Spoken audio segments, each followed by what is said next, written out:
So thanks for getting here early this morning and coming to this session, Decoding the Why, Overcoming Hesitancy and Embracing AI for Competitive Advantage.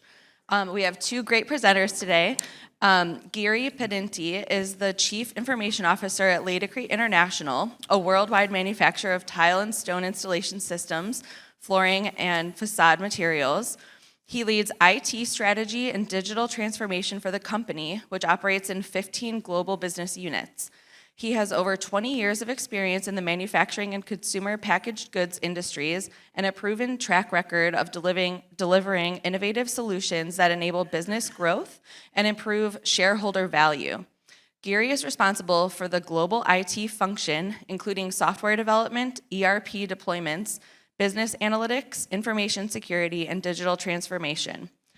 And our other presenter, Mr. Ron Nash, he's an innovative and uplifting leader, currently serving as the president and COO North America of LATICRETE. Why are you laughing? I'm not. Okay. Anyone who has met him knows that he is an uplifting leader. LATICRETE, he has a passion for driving positive change. Ron has played a pivotal role in shaping LATICRETE's success. Before assuming the role of president in July 2021, Ron demonstrated his exceptional capabilities as the SVP of Sales and Marketing, where he spearheaded sales, product development, and marketing operations.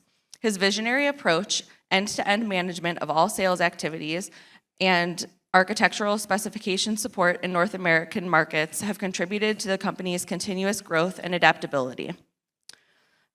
Recognized for his unwavering commitment to nature, Ron is a naturalist at heart. In 1999, he earned a Bachelor of Science from Brigham Young University, specializing in botany, plant biology, and forestry.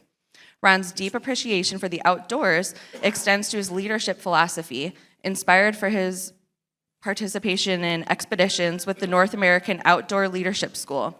Within LATICRETE, Ron has received prestigious accolades, including the Captain Don Peak Award for Exceptional Leadership and the Timothy J. Alper Award for Outstanding Customer Service. His dedication to fostering strong relationships and driving customer satisfaction sets him apart as a true leader in the industry. Ron's expertise is also valued beyond his company's walls, as he actively serves on industry boards such as the National Telecontractors Association. A firm believer in continuous learning, Ron is a lifelong learner who consistently seeks new knowledge and experiences. In October 2021, he further enhanced his leadership skills by completing Yale's esteemed Global Leadership Executive Program, solidifying his expertise in navigating complex business landscapes. Outside of his professional endeavors, Ron finds joy in his personal life. He resides in Ogden, Utah, alongside his wife and 3 daughters, cherishing the importance of family and balance. Wow. I think we're done now. Enjoy the session, everyone. All right, that's very good. Thank you. Okay. This is that needs ChatGPT really badly. Yeah. I'm going to work on that. Hi, everybody. Good morning. Okay, so let me set the table. I am not an IT professional. I want to be really clear. I am just a normal human trying to run a business. I have business issues that I've been using AI to help me solve. I'm an early adopter of technology because I'm incredibly lazy. So I like to use the words amplify when you think about AI. And so I want to gauge the audience real quick, Giri. Sure. Giri is an IT professional, so he's not afraid of AI at all. He thinks it's the best thing ever. It's just awesome. Who would agree with Giri? Who thinks it's really awesome and there's a lot to go? Okay, good. Okay, so good.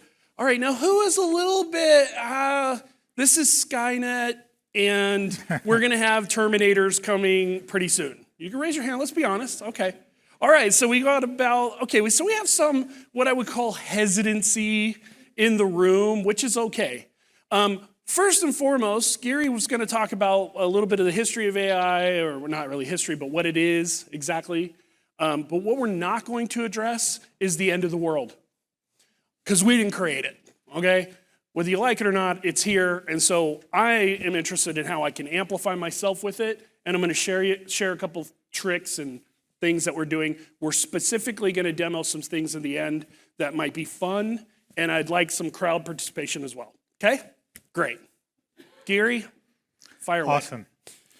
So, starting with what this presentation is all about, it's about to educate you on what AI is, and like Ron had indicated, it's how are we to use this, and if we were to embrace this and move forward, how are we to use it, and then more importantly, where do we see a role for AI in our lives in future.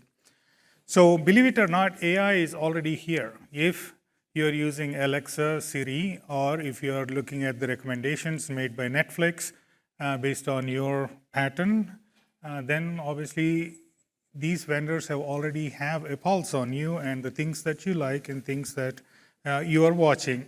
And especially if you are on a social media, if you're getting the Instagram feed or if you're getting the LinkedIn feed, everything is now generated through some additional insights that have already been collected on your behalf, right? So it is already here. Autonomous cars are collecting information in real time, calculating and making the turns, the wheel and whatnot. And it's only going to get even more advanced. And therefore, choosing not to live with AI is no longer an option, I don't think. It is already here, we already are part of it, and it's only going to go even more, the usage of it. So what is it anyway? What is AI? And why should you care really? AI is a set of programs that let a machine mimic the behavior of a human mind, takes a certain set of scenarios and reduces it to a decision. And it can go back and refine the decision with a newer set of information. So how does it do that? How does a computer can mimic what a human brain can do? They use programs like neural networks and deep learning to identify the patterns inside the data that the machine is fed. So machine is fed with data, data has patterns, and the algorithm detects the patterns and allows it to make a decision. And AI is not new. It's been there since 80s. It just came back into fashion because we now have computer chips that are able to process this information really, really fast. And therefore, these chips now, the stock of NVIDIA and others, obviously they have gone much higher in value and so much more in demand than the tissue paper during COVID times, right? Because everybody wants a piece of action for these chips. So anyway, these computer chips are able to help facilitate this decision making in much, much faster time now than they have ever had in the past, and therefore the AI has now come back into more fashion, more usage rather, and then companies are trying to use more and more on the AI side.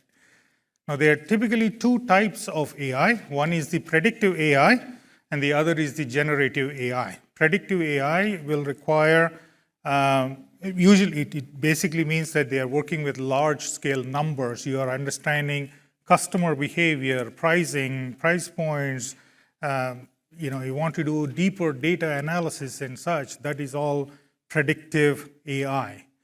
Generative AI has the capability to create new text based on, again, remember how I said it works on data to understand the pattern so that it can predict, and predictive AI works on text. It reads text, it is trained on the text, and these predictive AI models have been trained on the data that is available on the internet, all of it. And now when you ask a question, because it is being trained on that data, it is able to predict but this is on text-based. So generative AI is all based on text. It can generate images. It can also generate computer code. So we no longer, well, not no longer, but we now have programmers that are leveraging generative AI type models to develop computer programs even, right? So in our daily life, like I said, if you're using an autonomous car, if you're using Siri, if you're using social media, every one of them is either predictive or is generative. Using those two models, these recommendations are being served to you. And now the future is where this personalization will happen so much that every one of us will have an extreme personalization that will happen for the products and the services that we choose going forward. Okay, so what is the ultimate potential for AI? So companies are predicting that they would get up to 20% in productivity savings by using this generative AI. By doing what exactly? By automating the routine tasks, by taking on things like customer service, creating routines that people actually follow, but allow a machine to do the same routine, right? So, and then identifying processes that are within a company that are done manually or routinely done by humans, but if there is a possibility for them to be done using a machine, by converting those processes, you're going to get productivity out of it, right? So there's always been this big concern about if AI will replace people. No, but people who use AI will replace people who are not using AI. That's likely to happen. Okay, now my friend Ron will get us into, so what? What does all of this mean? Yes, that sounds really fancy. And how many people feel like it sounds inaccessible to you in your world? You can raise your hand. It's okay. It's good. All right, so there was something that happened recently, and the first, I think, really public leap in AI was ChatGPT. So who in here has used ChatGPT before? Raise your hand, raise it high. Okay, so we've got a lot of people. Who uses it daily? Anybody uses it daily? All right, so we're down to 2 or 3. How many people used it and they were like, this is not giving me what I wanted. It's kind of garbage. You know, I don't understand it. It really isn't giving me what I need. And I think this is a bunch of hype.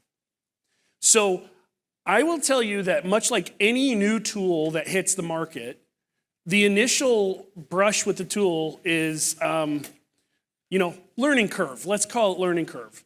And I think that what people wanted when AI first became democratized, when everybody could download it, and now it's on your phone and you can actually directly interact with it, I think people had really high expectations. And some of those expectations without training weren't going to ever happen.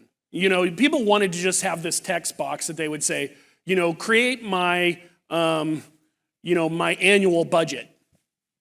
And then magic would happen, and then bam, you got your annual budget, and then you could go golf for the rest of the day. And unfortunately, that's not true. As it went mainstream, people, their first approach to it wasn't that great, and then some of them kind of went off, and they said, oh man, this stuff is giving me inaccurate information. Has anybody had inaccurate information? Okay. Our skill sets, how we were taught in school, unfortunately have not kept up with the technology. And I'm going to tell you how. The people that you hire in your businesses in the future should be the ones that can ask better questions. In fact, having an inquisitive mind will be a new IQ set in the future. People that can ask better questions will get better solutions out of the tools that will be ubiquitous to all of us in the future. So if you think about hiring and recruiting, that irritating person, that super smart person that you have in your office that continually asks questions all the time and you can't shut the person up and you're like, oh, it's like talking to a 5-year-old. That's the genius of the future, believe it or not. So things have changed quite a bit. So how we're using it and other companies is we're trying to enhance customer experience with it. I'm using it to automate operational efficiencies. We had this issue for a long time that plagued us, that our bag sealing machines, we have powder and we melt the bag on one end. So now we have actually an AI software and hardware that take a picture of every single bag as it comes off the line, and it's learning over time what those bags look like when they're not seamed. And then it will throw an error code and say, hey, we need to maintain the equipment because these bags are starting to look like they're not going to be sealed anymore. Okay, so there's an example of amplification in AI. Is it perfect yet? No, it's not, but it's better than having a person stand at the end of the line and go, how'd you think that bag looked? That bag's, I don't know, does that bag look sealed? No. You have a robot that we can employ that could take over some of these things. So operational efficiencies. Talent management. So if you worked at LATICRETE, I send all employee communication to everybody that says, your job is to delve into AI and learn how it can amplify your work. Why? Number one, it's here. Number two, it's a competitive advantage if you have your people leaning into technology to amplify themselves.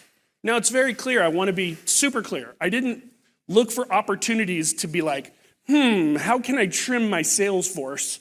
How can I trim my customer service team down? Is there a way I can get 20 people out of my company and have robots do that work? That's not at all what my mission was. My mission was, hey, everyone, let's lean into this technology. Let's use AI to teach us. Let's use AI to make us smarter. Let's use AI to make our jobs easier, therefore get more throughput, and we call that in business productivity.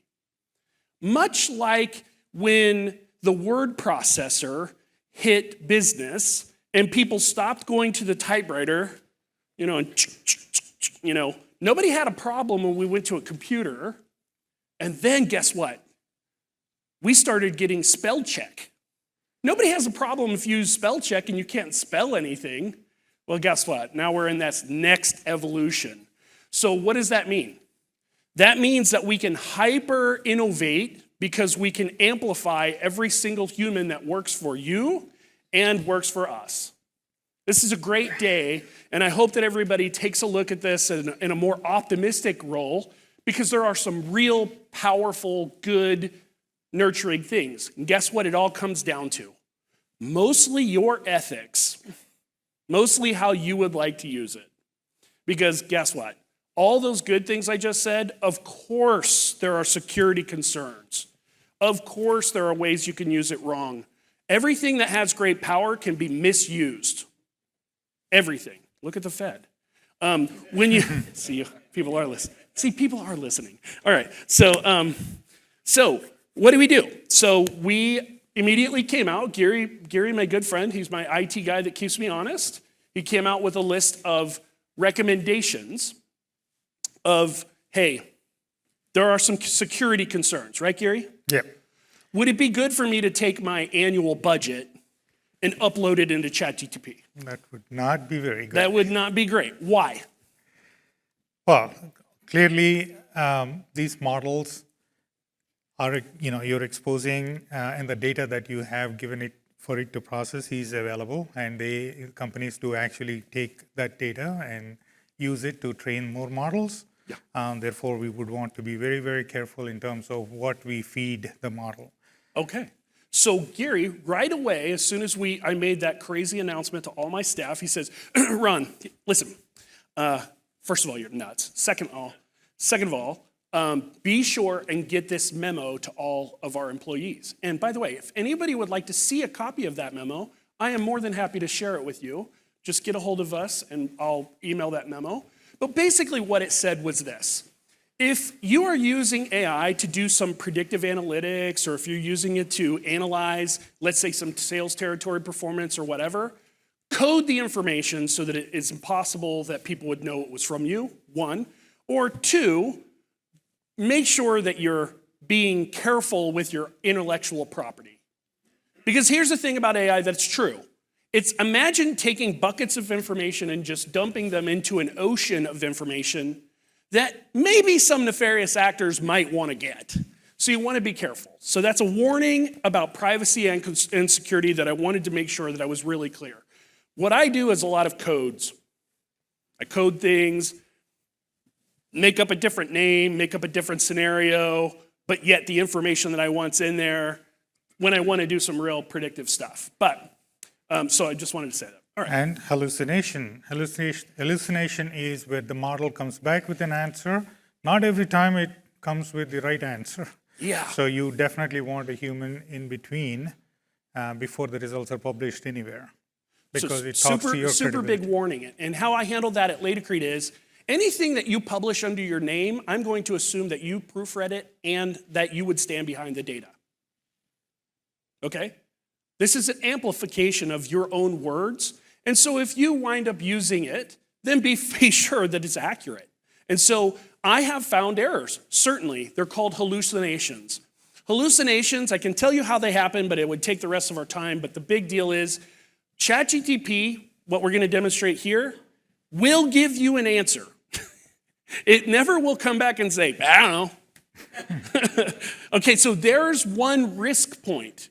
There's one risk point. You have to look at it for what it does and what it will not do. That's why I want you to be careful with security, but I also want you to be imaginative, all right? When I look at one thing about talent management, before we go on to the next thing, and we're going to be good. This is faster than we thought. In fact, let's go, can we kick over to the talent management? So this year, who here is a real great wordsmith? Like, is excellent at writing? Okay, there are people who are. Actually, Kathy is really good at writing, truly. There are people who are, but is everybody in your organization excellent at writing? Would it be cool that if everybody in your organization had a copywriter to help them put together things, to help them write and sound better, sound more professional? Well, guess what? ChatGPT, that's one of the easiest ways to access ChatGPT. So, first and foremost, can we go to the screen here? Cut over. Are we up? Yeah. Can you see? Oh, we are. Good. Sorry. You're right. You told me that. My bad. Okay, so I've created a couple of what we would call prompts, and we're just going to play with them really live in ChatGPT, okay? All right, so first and foremost, what he's copy and pasting here is out of a Word document, and he's going right into ChatGPT, and he's going to hit enter. Now, as it creates this, don't worry about reading it. I want you to look at the prompt. As a matter of fact, keep the screen to where they can't keep up with the typing if you possible. Okay. All right. I want to point out some things about this prompt. The more specific you can be in your first opening prompt, the better the rest of your results will be. The more accurate your results will be. Okay? So, and by the way, I will share all of this great information with you, no problem. All right. So this is your prompt. Now, so you say, wait a second, I need to know how to do these prompts now? I got your back. No, you don't. I used AI to create a master prompt generator. Now, with my master prompt generator, which, by the way, you can just probably Google at this point and get one off the internet. But when I first started using it, I thought, why don't we use AI to create a prompt that will help me prompt for anything I want in the future, and I'm going to use prompt again just in case, right? So I came up with this guy right here, and it's 20 rules.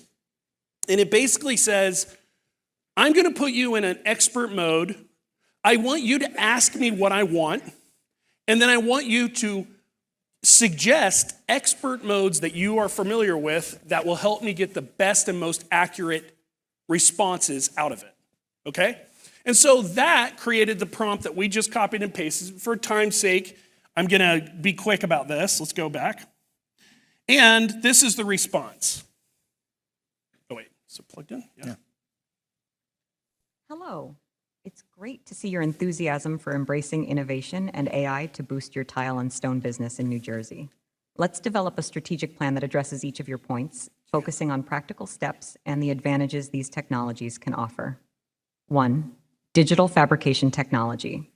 Objective, Improve precision and reduce waste in cutting and shaping stone. Steps. Invest in CNC machinery, computer numerical control, CNC. Machines offer precision cutting and shaping with minimal waste. Research models that are tailored for stone cutting and compare their specifications and prices. Adopt water jet technology. This technology provides high precision and can cut intricate shapes without damaging the material. Okay, so it's just a demonstration, so I just want to kind of give you an idea. So the idea is now, rather than have it do your work exactly, what I would like you to think about is anthropomorphizing AI. Think about it as if you have an assistant in your pocket all the time. And I want you to learn prompt generation in order to help you get the theories that are in your head out into the real world. I'll give you some other great examples. So, for example, this is a fun one I did last night. Yeah. All right? Construction industry outlook for 2024, right? Who here does budgets, annual budgets, strategic planning, those kind of things? Raise your hand. All right, it's important to have some data to help you make some decisions. So plug this in. I did. Okay. All right, now, what I like to do is use this as a framework for other presentations that I might be doing, right? Think about having an assistant in my pocket. I'm going to do a presentation. I'm going to do it in front of the board of directors. I would like to be organized. I would like to be professional. I would like to sound like I know what I'm talking about. So what would I do if I had a consultant in my pocket while I was presenting or while I was creating that presentation? And I start creating a list of questions. What do you think my board of directors would like to know? Well, what's the interest rates impact on construction? Okay, that's a great question. I write it down. What are potential snags in the construction industry right now? Are there certain sectors that are doing better than others? Are there things that I should keep my eye on as far as future outlook? What is the impact of the election going to be on the construction cycle? These are all questions that I wind up putting on a list before I even go to ChatGPT. And then I use ChatGPT as a consultant for me to help frame my ideas and make them logically flow. After those things are done, the research part of accuracy is on me. Now, when I'm calling my other industry professionals, other networking professionals that I already have this framework of a conversation ready. And I could call Kathy, and I could say, hey, Kathy, I was doing some research, and by the way, this is research. It is. I was doing some research, and we discovered some things about the economy that I think I'd like to talk to you about. First of all, you're backwards. First of all, what do you think the federal interest rates are going to do? Right? So the idea here is that you're amplifying your existing efforts. You're not necessarily letting AI do your work for you. Now, where this becomes really powerful is on my phone. I'm going to give you guys a bonus. We're out of time, but I'm going to give you guys a bonus. I have ChatGPT on my phone, and a lot of times what I'll do is there's a little microphone, and I will say, hey, ChatGPT, I'm giving a presentation in front of a bunch of industry professionals about the economic state of North America. Are there any things that you would think that I should put in that presentation that would be germane to the tile and stone industry?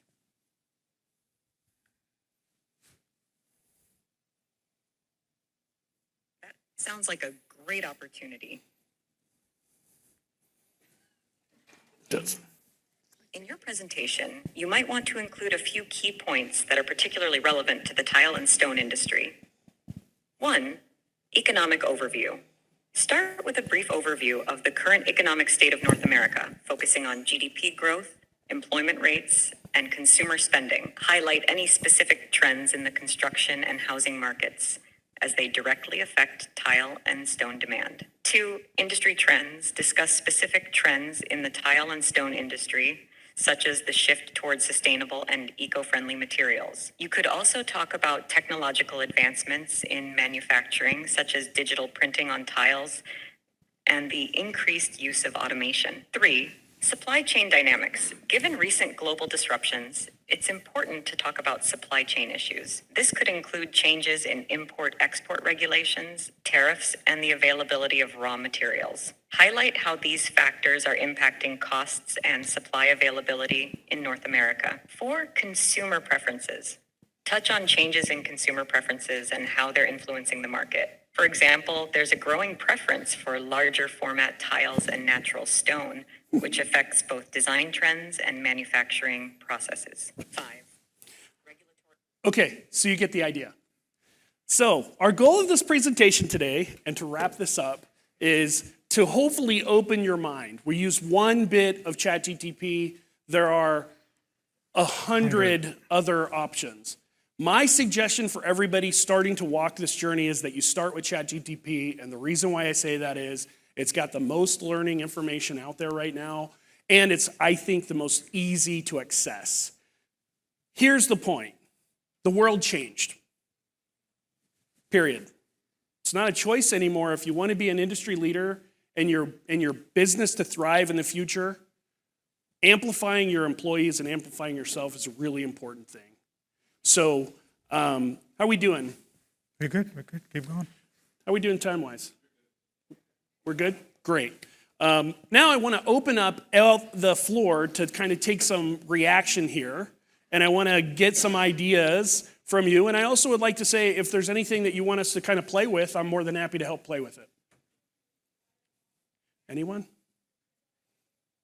I see a mix of freaked out and like, who's freaked out right now? I like the freaked out. Why? What makes you nervous?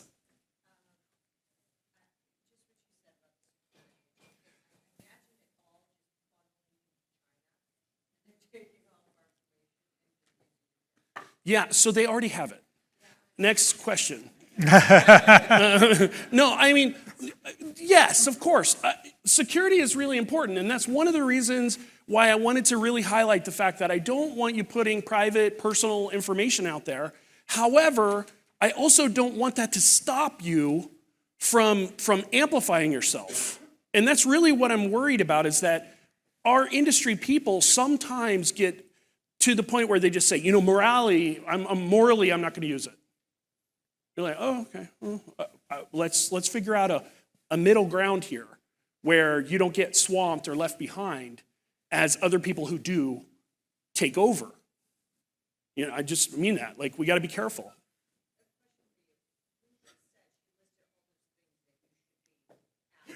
Sure.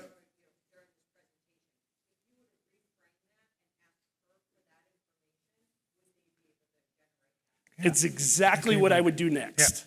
Yeah. It's exactly what I would do next. So what you're seeing are what I would call stage one of the prompts.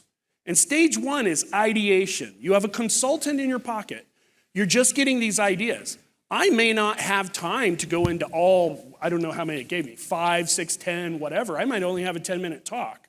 So if I only have a 10-minute talk, I'm going to, cherry pick what I want. And my very next question would be, great, let's expand on point 1.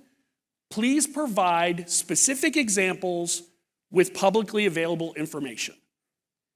And then I call it a her, because I selected the girl's voice, in case you wondered. I don't know why, it's just more comfortable for me.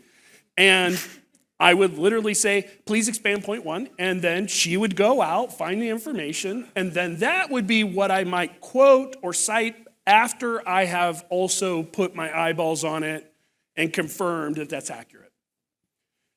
Once again, could I do all this work without it? Guys, I didn't become the president of the company with, without any options for this. Of course, I could tap in larger team members. I could call my friend Sean Boyle, who's sitting right there, and he does all of the work that she just said. and he knows more about that than anybody.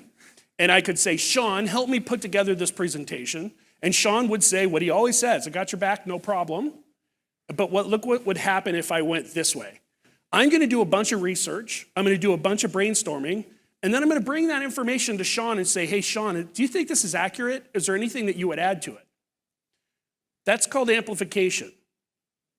Now Sean, who is also working very hard on difficult problems of our company, he's doing his job, and he's helping me by saying, yes, I like that. In fact, in some cases, he says, yeah, I didn't think of it that way. So we help each other. I cause him less work. We get more done. That's a win. That's a real win. I'm sorry.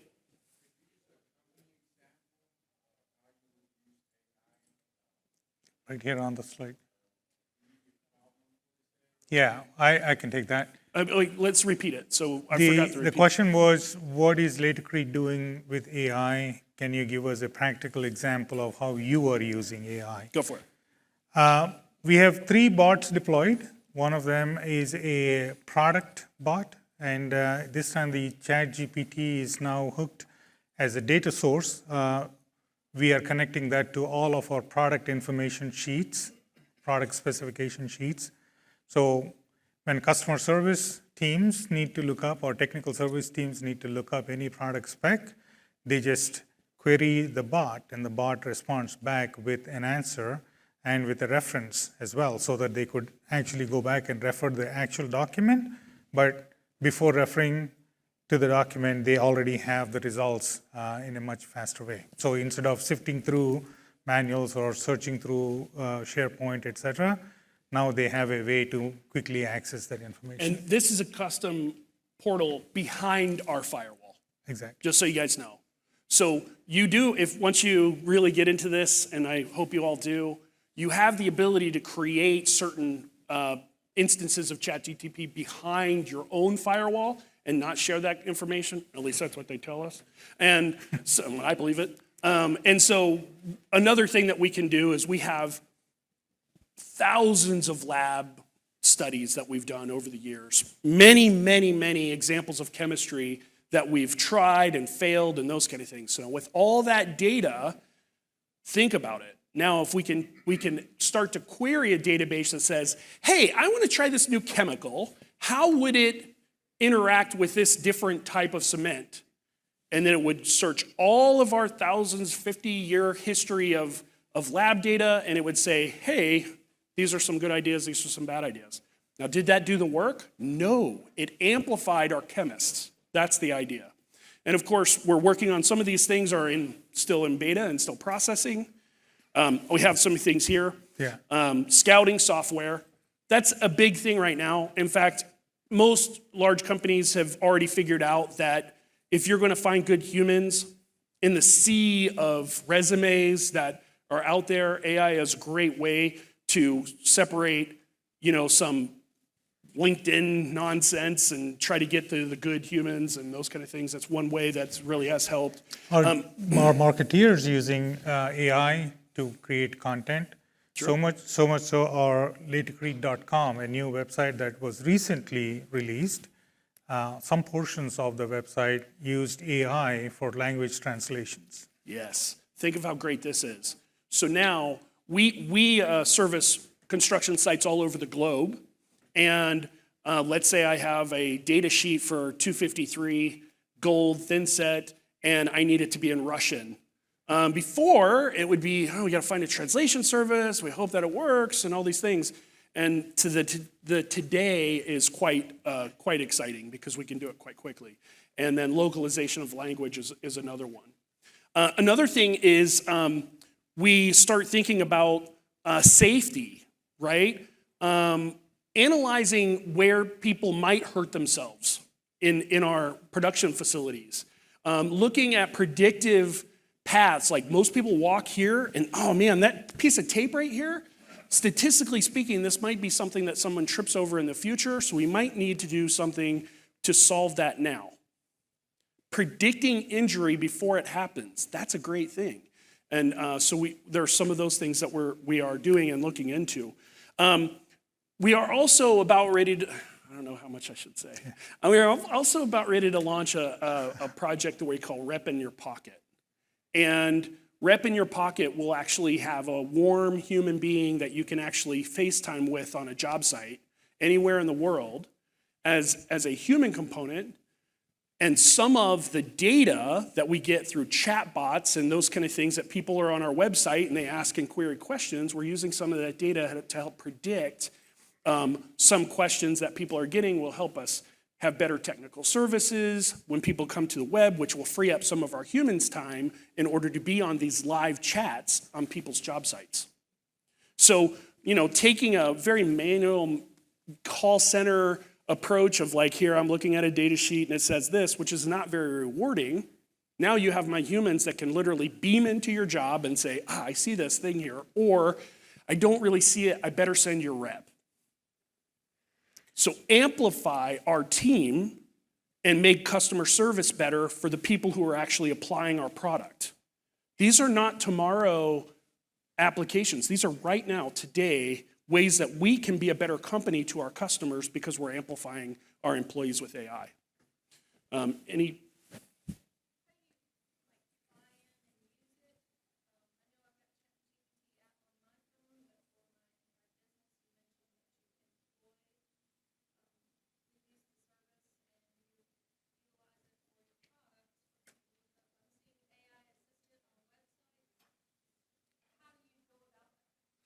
Okay, so there's, the question- crawl, repeat the walk, question. run.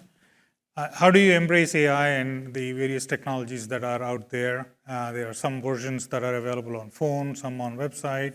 So how do you get started with all of them? There's, I think it's a crawl, walk, run journey, and you can start with the free version of ChatGPT, and that's available, and it's available on your mobile phone. It's a companion that goes. And there's a Microsoft version of it. It's called the Copilot. There's a Google version of it. There's Amazon version of it. I mean, you pick a flavor. You start with one of those, and that just becomes a way for you to kind of start interacting with a AI bot. The next level up is when you have Microsoft Teams. Obviously, Microsoft Copilot is a branded product. It is for a bigger group of individuals working together. It will then compile the meeting notes. It will take action items. It will take dictations and so on and so forth. That's the next level up. And then at an organization level, depending on the size of the organization, you may need to get into a real digital transformation type capability where there are dedicated individuals working to basically enable this for the whole organization. So depending on which scale you want to get started with, there are options available. So my first suggestion, and of course, we have businesses of all sizes in here, so it's difficult to answer generically.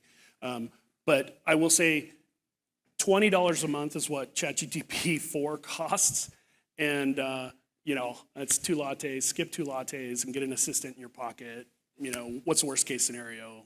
You get better. I think that's the easiest, most easily accessible. If you are on Microsoft, I will say that Microsoft has made billions of, they're funding like huge amounts of this research. And so if you happen to be on Microsoft Office, Microsoft Teams, anybody Microsoft Teams in here? Anybody heard of Copilot before? Okay, so we use Copilot. I use Copilot every meeting.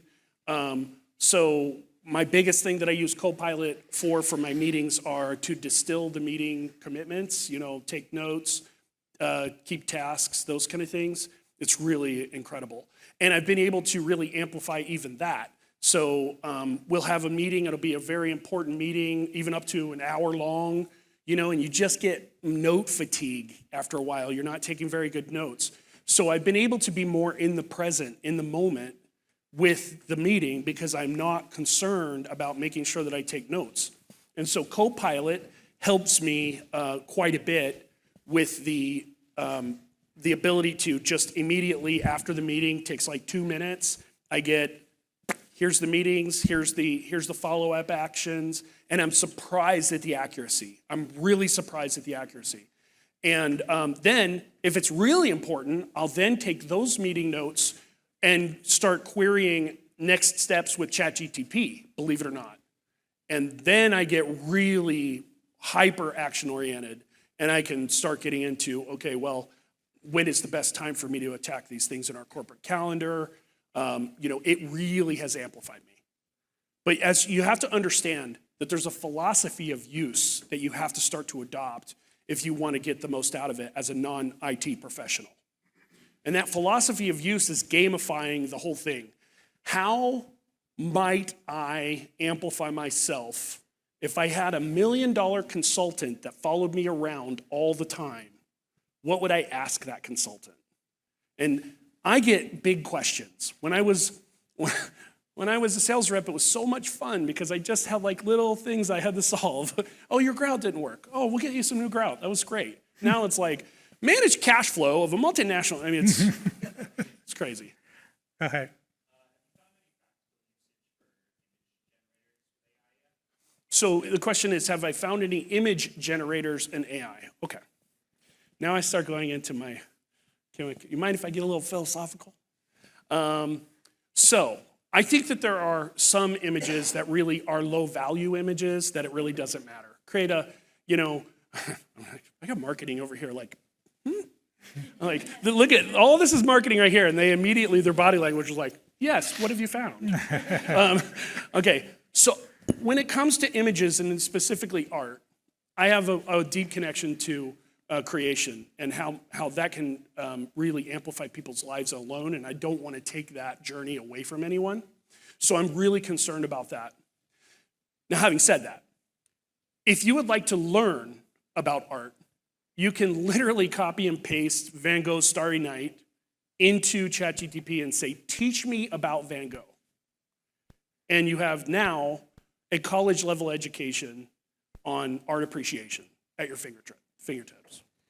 So if you think about the journey that I just made there in that comment was, I think artists need to be artists, and I'd like to amplify them so that they can focus on being artists for us in our business.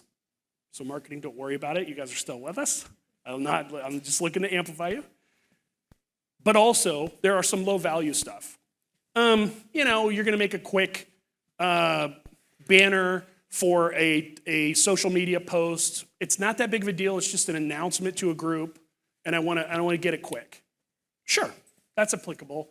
It's not going to be something that I would want to get my people to stop doing what they're doing and working on high value things. It's a low value thing as far as the overall grand scope. So I'm going to go ahead and use that. I find that Dolly works really well. Midjourney works really well. And they're all getting so much better and so much user friendly. Your early instances of AI art, by the way, not to go on a tangent, which I kind of did, early instances of AI art were about 5 years ago. I actually have one of the first AI prints hanging in my house. The first AI painting that was ever done, and it's absolutely terrible. But today, and just to let you know how fast things have moved, today you could use AI for complete mosaic designs if you wanted to, if it were just production. You could use it for criticizing work. It's so good at criticizing work. And I find that people take criticism better from a robot than they do another human. So what could be better about this photo that I took? I use that all the time. I use it to get better at learning my own photography equipment, for example. I will put a picture in there, and I'll say, what would make this more appealing to this audience? And it gives me great feedback. But it's an interesting question in a whole wide world. AI will actually also make complete websites now. Yeah. So there's a lot.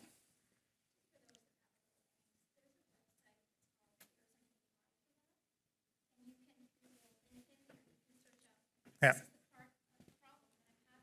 Yeah.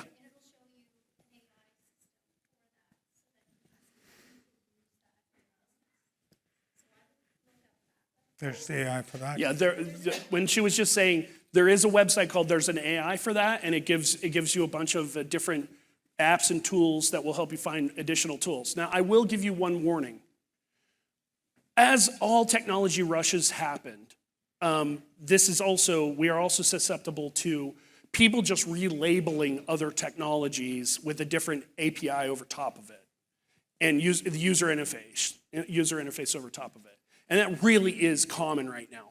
In fact, you'll say, oh, ChatGPT is $20 a month, we're $30 a month, and we do it specifically for flooring.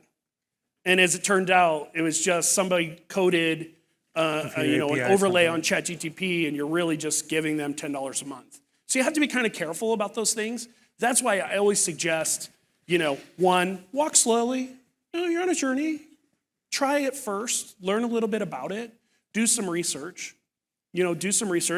But my overall goal our overall goal of this conversation was hopefully to bring a little bit of this more home. What I haven't done in this presentation is upload a spreadsheet. It will do that. ChatGPT will allow you to upload Excel documents and do some pretty interesting analysis on large data sets. I haven't done much of that. I also have an example that didn't know how long we were going to go or how long this would take, but of a annual construction report that is about 200 pages long. I don't know about you guys and what you like to read. And if my board of directors was here, I would tell them that I read every page. However, it will take data sets that large, even articles. If you can get them in PDF format or Excel format or Word format, you can upload them in there and you can say, summarize this, give me the applicable information for New Jersey. Okay? And it will scan that whole document, it will take everything out of it that is applicable for you, and it will present it for you to consider. And that's the important part that I want to just make sure that I'm driving home to everyone. This is a tool, and it's giving you information to consider. It's not taking away your authority. It's not taking away your right to make a decision. It's not doing any of that. Hopefully, you look at it just the way I look at it, as a consultant in your pocket that you can pay in as low as $20 a month that will help you get more out of your existing effort, meaning amplify what you want. And I would suggest in the beginning that you approach it with one of your passions or hobbies. The reason why I say this is because, we get professional and then we put all these standards and goals and all these things to try to get yourself better at using the tool. How I really started getting into ChatGPT is I bought a very expensive professional camera called a Nikon Z9, and I was too stupid to use it when I bought it. And I didn't have the time to get a lesson that came with it, by the way. I didn't have time to go to the lessons, so I basically created an entire collegiate level course on how to become expert with this piece of equipment. And by the end of it, I had learned a lot about what I could get out of AI, and I also learned how to use this very expensive device that I bought. So it's a win-win. And that's when I really started to open up the opportunity going, man, if I could now lead my team in a different way, if I could get my team to start saying, what would I like to educate myself about? And what if I had the ability to send myself to Yale? I went there, so I shouldn't say that. BYU, I went there too. Everybody hates that place. All right, so what if I had a chance to send all of my employees to BYU or Yale or Harvard or Oxford on that particular thing which they wanted to get really good at? And they could take a mini micro course on that one idea at their leisure. How much faster could my organization go? How much better could my employees' lives be by being more educated? How much better would our decision-making be? That's the future of the connected, amplified workforce. And I believe that there's a vision that can be there. And if you work for LATICRETE, you're going to get really tired because I say that all the time. Our employee newsletter, for example, I say, how did you write this? This is a great article. Did you use AI? I hope you did. Versus some weird did you turn in your paper and did you cheat off your neighbor? You're not cheating off your neighbor. You're using available tools to be a better professional. In my organization, I demand that you use the tool because I want you to amplify yourself because we need to go faster. We need to come out with better ideas. We need to become more efficient. We need to come out with more innovation. And if we can amplify ourselves with AI, we will do it, and no one will be able to compete with us. That's it. And so there you go, Gary. Thank you, Ron. Any closing thoughts? No, I think Ron summarized it well. Start slow. It's bite-sized chunks, lots of tools available. Pick ones that fit you and your purpose that you're looking to serve and learn. And it is a journey, and so don't try to become AI experts overnight. It's not possible. And enjoy the ride. Yes.